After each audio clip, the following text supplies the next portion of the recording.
Mesdames, Messieurs, bienvenue à cette dernière sortie de la semaine du point de l'information sur Reflet d'Afrique Télévision. Au Cameroun, plus précisément au Mungo, dans la région du littoral, suite à l'assassinat tragique le 23 janvier dernier de Mbala Mohamed, le capitaine Fritz Daniel Mebouin, commandant de compagnie du Mungo Nord, et ses éléments ont réussi à mettre hors course les présumés assassins qui dictaient leur loi aux conducteurs de moto-taxi dans le département. Il faut dire qu'à l'annonce de leur arrestation, la communauté musulmane de Konsamba et ses environs, conduits par l'imam central de la ville, n'ont pas manqué l'occasion de remercier le commandant de compagnie et de voir de plus près les responsables du meurtre de leur fils. Les présumés assassins qui n'étaient pas à leur coup d'essai avaient agressé quelques jours avant le meurtre de Mohamed Mbala, un conducteur de moto-taxi dans la ville de Melon, avant d'emporter sa moto. C'est donc suite à ces multiples plaintes que le commandant de compagnie avait déployé ses hommes sur le terrain. Un déploiement qui aura permis leur arrestation. Il faut noter qu'après exploitation des malfrats, ces derniers sont passés aux aveux complets et qui ont conduit les éléments de la gendarmerie chez le receleur chez qui plusieurs effets volés ont été découverts. Le présumé receleur est également en exploitation à la compagnie des gendarmeries de Mbanga. Vu la synergie qui a régné entre les forces de maintien de l'ordre et les populations, le capitaine Fritz Daniel Mebouin a tenu lui également à remercier la population pour les différents renseignements obtenus sur le terrain. Il a également rassuré les habitants du Mungo Nord sur la disponibilité de la gendarmerie nationale à veiller sur eux.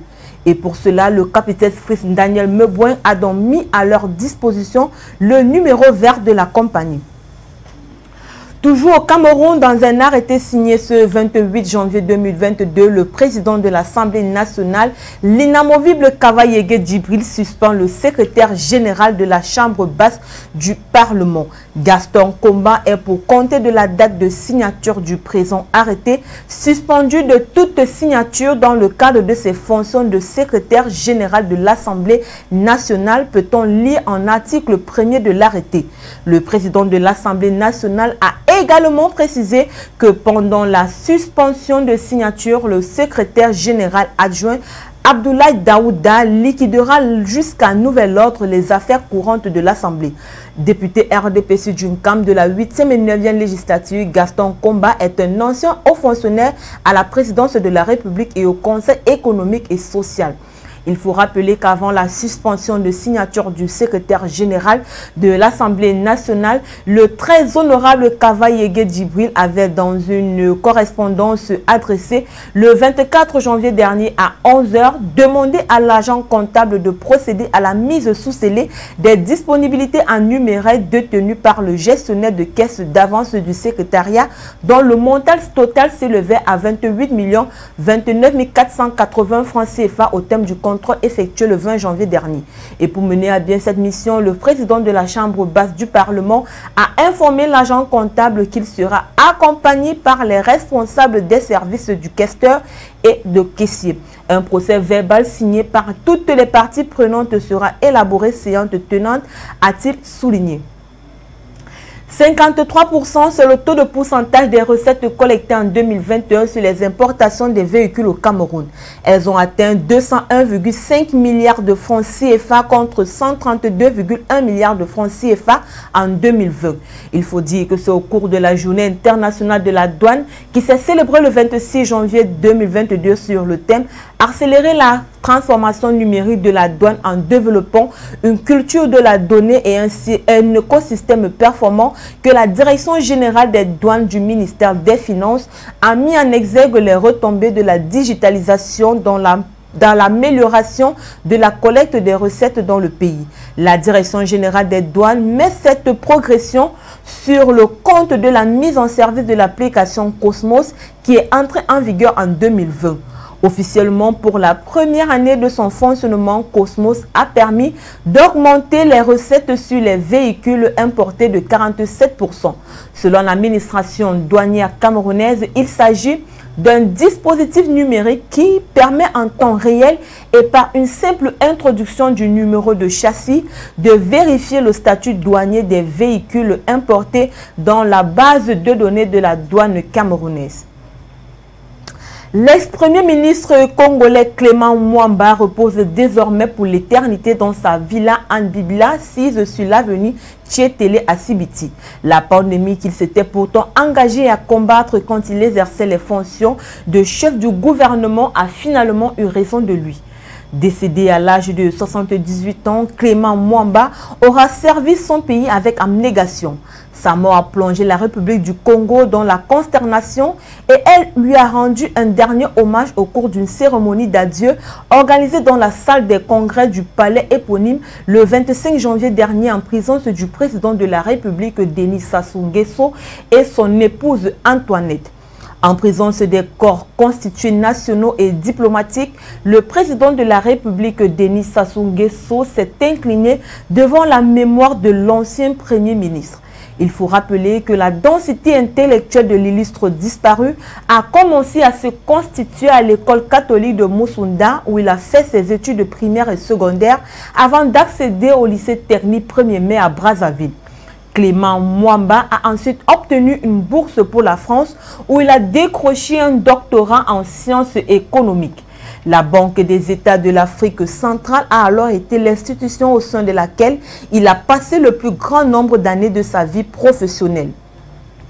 De 1975 à 1979, il est conseiller économique au Premier ministre Henri Lopez. Plus tard, Clément Mwamba a assumé les mêmes fonctions auprès du Premier ministre Louis-Sylvain Ngoma.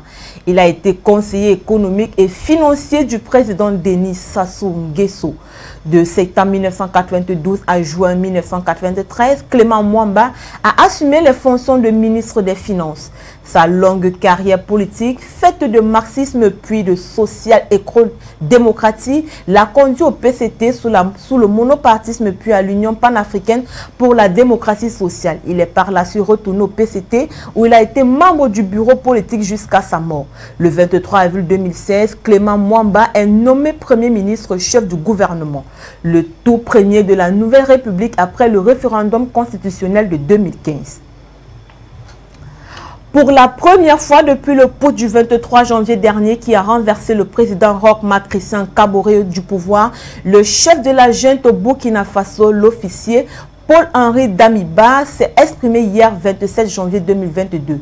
Voilà maintenant plus de 6 ans que notre peuple vit sous le joug d'un ennemi qui a réussi par ses méthodes cyniques, lâches et perfides à faire douter notre peuple au point d'ébranler les valeurs qui ont fait son histoire et sa renommée, a déclaré le chef de la junte à l'entame de son discours. Il a justifié le coup d'État par le cours des événements dans un pays fragilisé par tant d'événements et assailli de toutes parts par les groupes armés radicaux.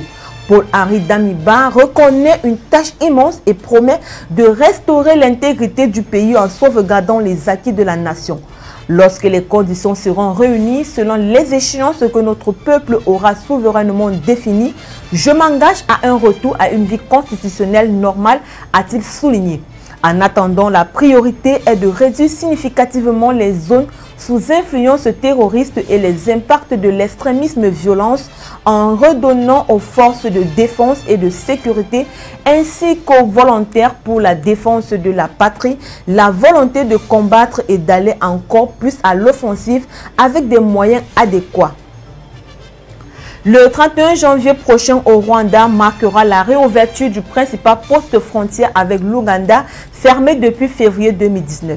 L'annonce qui a été faite ce matin du 28 janvier par le ministère rwandais des Affaires étrangères intervient moins d'une semaine après la visite du fils du général ougandais, le général Mozi Kainerugaba à Kigali, où lui et le président rwandais Paul Kagame ont affiché leur volonté de restaurer les relations bilatérales.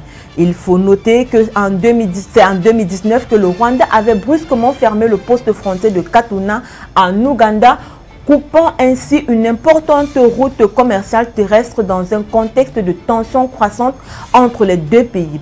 Kigali accusait l'Ouganda d'enlever ses ressortissants et de soutenir des rebelles qui cherchent à renverser Paul Kagame. Kampala, quant à lui, accusait le Rwanda d'espionnage et d'avoir tué 2 hommes lors d'une incursion sur son territoire en mai 2019. Pourtant, durant les années 80 et 90, dans la conquête du pouvoir, Paul Kagame et Yoweri Museveni ont été de proches alliés avant de devenir de farouches rivaux. Après la fermeture du poste frontière de Katuna, des pourparlers entre les 2 dirigeants avaient été organisés, mais aucune réunion entre les 2 dirigeants ne s'est tenue depuis février 2020, notamment en raison de la pandémie de Covid-19. Il faut relever que les relations entre les 2 pays s'étaient envenimées en 2021 après la publication de l'enquête sur le logiciel espion Israël Pegasus qui affirmait que le Rwanda avait utilisé ce logiciel pour pirater entre 2014 et 2021 les téléphones du Premier ministre ougandais et du ministre ougandais des Affaires étrangères en poste depuis 2015. Le Rwanda avait alors dénoncé une campagne de diffamation. Fermé depuis le 29 novembre 2021 en raison de la flambée du variant Omicron, le gouvernement marocain a décidé de rouvrir à compter du 7 février prochain son espace aérien au vol au départ et à destination du pays. Une bonne nouvelle pour le secteur touristique et l'ensemble des citoyens marocains. Dans les faits, il s'agit d'une prolongation de la fermeture des frontières d'une semaine par rapport à l'échéance initiale qui était fixée au 31 janvier 2022. Cela dit, le gouvernement donne de la visibilité et annonce une date pour la réouverture, ce qui permettra ainsi de mettre fin au climat d'incertitude. Le communiqué du gouvernement publié dans la soirée du 27 janvier dernier précise par ailleurs qu'un comité technique examine les mesures et dispositions à mettre en place au niveau des postes frontières ainsi que les conditions à remplir par les voyageurs. Ces mesures seront communiquées ultérieurement. La décision du gouvernement fait suite aux recommandations du comité scientifique et technique et à l'amélioration de la situation épidémiologique du pays. Avec ses 36 millions d'habitants, le Maroc mise sur sa campagne de vaccination pour enrayer la pandémie. Plus de 23 millions de personnes ont reçu une 2e dose de vaccin. Le gouvernement a par ailleurs prolongé hier jeudi l'état d'urgence sanitaire en vigueur depuis 2020 sur l'ensemble du territoire jusqu'au 28 février 2022.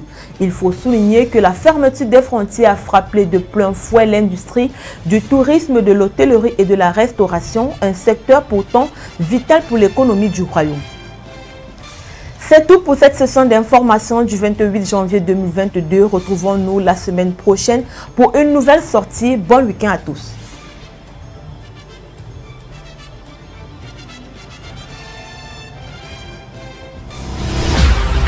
Je cherche encore sur le nom.